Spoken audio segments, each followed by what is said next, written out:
Assalamualaikum warahmatullahi wabarakatuh. Kembali lagi bersama saya dalam video pembelajaran PJJ PAI Syekh Nurjati Cirebon, masih pada mata kuliah pengantar teknologi informasi. Yang akan kita bahas pada kesempatan kali ini adalah tentang Learning Management System atau LMS.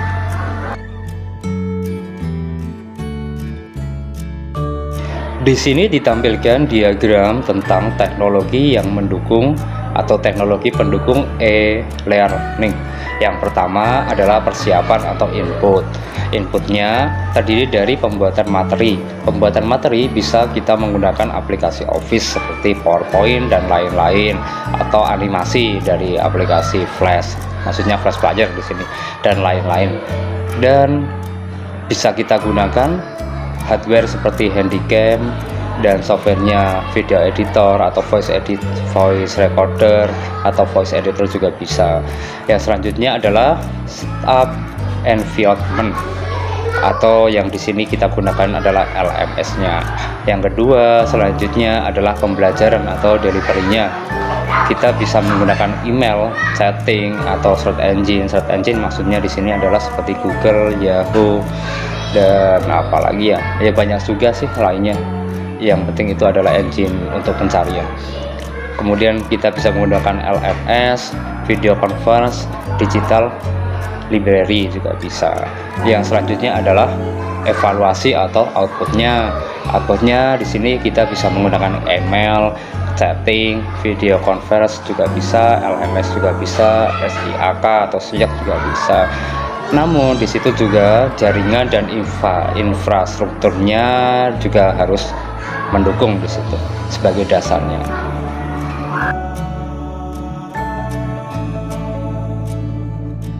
Berikutnya adalah bentuk-bentuk komunikasi sebagai implikasi teknologi e-learning. Di sini terbagi menjadi dua, yaitu sinkronus dan asinkronus. Yang dimaksud di sini sinkronus adalah dengan pada waktu yang sama, dan asinkronus pada waktu yang berbeda. Di sini pun terbagi menjadi dua, sinkronus pada tempat yang sama dan tempat yang berbeda. Jika berada di tempat yang sama, kita bisa menggunakan Classroom atau LMS. Jika berada di tempat yang berbeda, kita bisa menggunakan audio video conference seperti GDLM, Inherent atau Jardignas. Bisa juga kita menggunakan LMS dengan fitur chat, text voice atau online whiteboard. Bisa juga kita gunakan satellite delivery atau synchronous streaming. Dan selanjutnya di asinkronus itu pun juga sama. Asinkronus juga bisa berada di tempat yang sama atau same place, dan juga bisa di tempat yang berbeda atau different place. Yang pertama asinkronus pada tempat yang sama, kita bisa menggunakan learning center, laboratory, library ataupun LMS. Kemudian yang pada asinkronus tempat yang berbeda atau different place, kita bisa menggunakan email, CD-ROM juga, walaupun sekarang juga jarang digunakan ya, pakai CD-ROM. Kemudian bisa juga menggunakan LMS dengan fitur discussion board, bisa menggunakan www, bisa menggunakan video audio tab ataupun arsip streamer.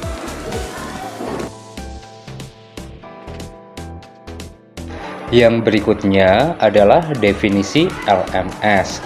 LMS menurut Ann Gordon adalah environment yang dipergunakan oleh pengajar, dosen ataupun instruktur dalam membuat, menyimpan, menggunakan kembali, mengelola, serta menyampaikan materi pembelajaran kepada siswa.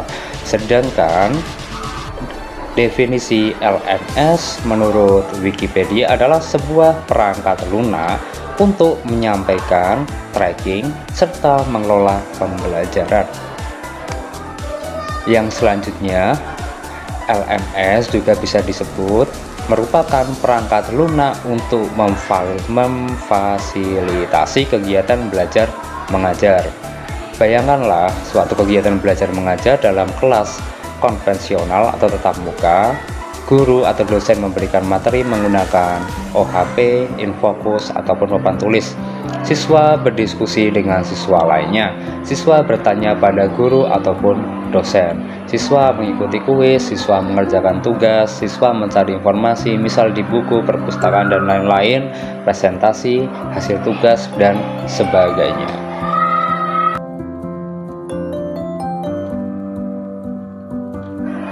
LMS sebagai refleksi pemenuhan kebutuhan pembelajaran. Ada banyak LMS yang bisa kita gunakan. Bagaimana memilih LMS tersebut? Yang pertama, cari fitur-fitur yang dimiliki oleh LMS yang paling mudah untuk dijangkau, yang disediakan oleh universitas misalnya.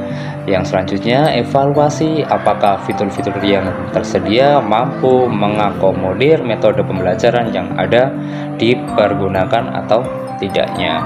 Yang selanjutnya, jika ada fitur dari LMS yang Anda butuhkan tetapi tidak Anda temukan, Anda bisa kombinasikan dengan software lain-lainnya.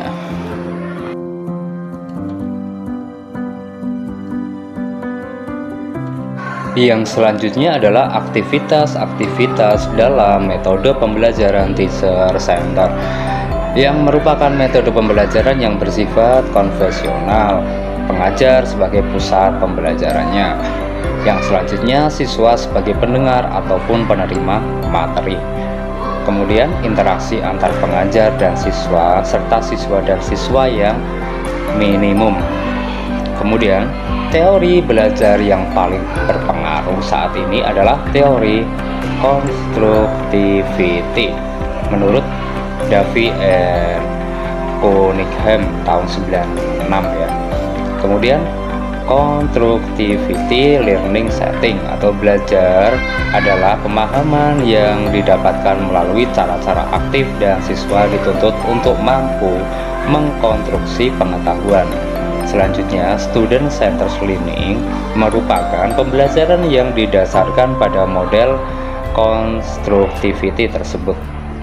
Selanjutnya, pada student center learning terjadi pergeseran peran dari pengajar menjadi fasilitator. Fasilitator menyediakan kerangka belajar pada siswa. Aktivitas-aktivitas di dalam pembelajaran ini bergantung pada learning design yang dipilih. Selanjutnya, di sini adalah Constructivity Learning Design. Yang pertama adalah PBL, yang kedua Case Based Learning, yang ketiga Project Based Learning, selanjutnya Inquiry Based Learning, dan selanjutnya lagi adalah Role Play. Kemudian berapa aktivitas yang umum pada metode pembelajaran student center adalah diskusi antar siswa, pencarian informasi, bisa melalui perpustakaan, search engine, dan lain-lain. Kemudian monitoring oleh fasilitator, kemudian presentasi hasil pembelajaran, dan lain-lain. Berikut adalah fungsi utama LMS. Yang pertama, dalam pembelajaran ada banyak pihak yang terlibat: siswa, pengajar, asisten, sekretariat, akademik, keuangan, dan sebagainya. Yang kedua, LMS biasanya hanya mendukung 3 user utama, yaitu siswa, pengajar, dan administrator sistem. Yang ketiga, salah satu standar yang dipakai dalam menentukan fungsi LMS adalah Learning Technology System Architecture atau LTSA dari IEEE.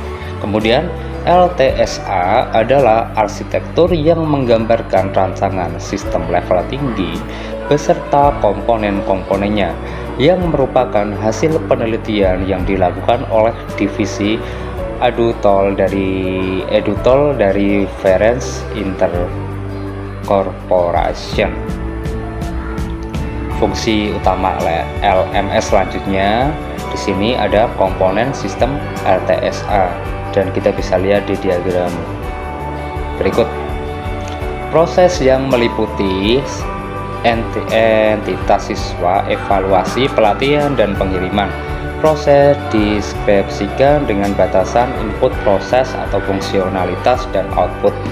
Kemudian penyimpanan data yang meliputi rapor siswa dan sumber daya pembelajaran. Penyimpanan data dideskripsikan dengan tipe dan informasi yang disimpan dan dengan metode search atau pencarian, retrieval, dan update.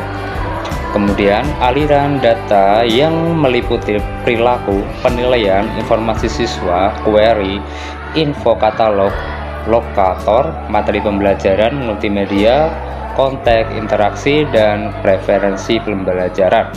Aliran data dideskripsikan dengan konektivitas one way, two way, static connection, dynamic connection, dan sebagainya, dan tipe informasi yang dialirkan.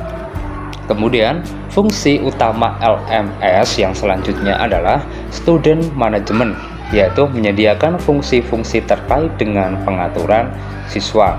Kemudian course management menyediakan fungsi-fungsi terkait dengan pengaturan ajar. Yang selanjutnya lagi skill assessment atau evaluation, menyediakan fungsi-fungsi untuk proses evaluasi pembelajaran. Kemudian collaboration support, yaitu menyediakan fungsi-fungsi untuk proses kolaborasi sesama siswa maupun antar siswa dan pengajar. Kemudian learning centric atau personalization dan tracking system, menyediakan fungsi-fungsi terkait dengan personalisasi pembelajaran siswa. Selanjutnya registration dan administration, menyediakan fungsi-fungsi terkait dengan proses registrasi dan akademik lainnya. Berikut adalah contoh fitur beberapa dari LMS. Yang pertama adalah Angel 6.2, kemudian Web City, kemudian Blackboard Academic Suite, Ecolab AU+, Knevel 1.2, kemudian Moodle 152, Sakai 2.0, Atutor 1.5. Contoh fitur LMS yang selanjutnya adalah Learning Tool yang terbagi menjadi communication tool. Yang pertama adalah diskusi forum atau forum diskusi, file exchange, kemudian internet email, online journal, live team chat, video service, dan whiteboard. Yang kedua adalah productivity tool. Di sini ada bookmark, ada kalender atau progress review, ada orientation atau bantuan help, kemudian researching with course, kemudian work offline atau sinkronis. Yang selanjutnya adalah student involvement tool. Di sini terdiri dari group work atau grup kerja, kemudian self assessment atau assessment mandiri, kemudian student komunikasi building, kemudian student portfolio. Kemudian ada pun contoh fitur LMS berikutnya adalah support tool atau alat yang untuk mensupport fitur-fitur tersebut, yaitu ada administrasi tool yang terdiri dari authentication, ada cross authorization, host service, registration, integration. Kemudian ada cross delivery tool yang terdiri dari automatic testing dan scrolling, kemudian cross management, intrusion, helpdesk, online grading tools, dan student tracking. Yang selanjutnya adalah curriculum design, terdiri dari accessibility, complicated, kemudian content sharing atau reuse, kemudian course template, dan selanjutnya kurikulum manajemen, ada custom look and feel, kemudian instruksional design tool, serta instruction standar complicated. Contoh fitur LMS berikutnya adalah technical specification yang terdiri dari hardware dan software, yaitu client browser required, kemudian database requirement-nya, kemudian server software-nya, dan Unix server, kemudian juga Windows servernya. Yang selanjutnya adalah pricing atau lisensi yang terdiri dari company profile, kemudian cost. Costnya terdiri dari open source, kemudian optional extra, dan software versi atau versi softwarenya.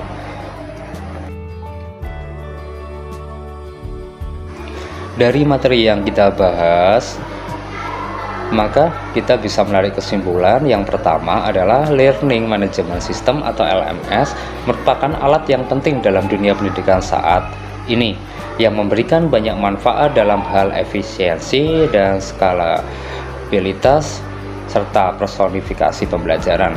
Dengan memilih LMS yang tepat dan mengimplementasikannya secara efektif, institusi pendidikan dan organisasi dapat meningkatkan kualitas pembelajaran serta pencapaian tujuan pendidikan, serta pelatihannya akan lebih maksimal.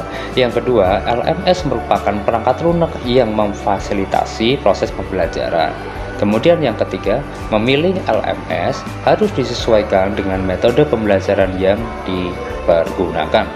Yang keempat, penggunaan LMS harus dibarengi dengan fasilitas yang mendukung lainnya seperti internet untuk mencari informasi, video conferencing, serta tatap muka dan lain-lain.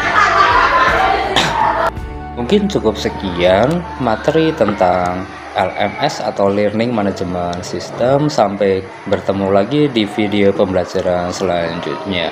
Terima kasih.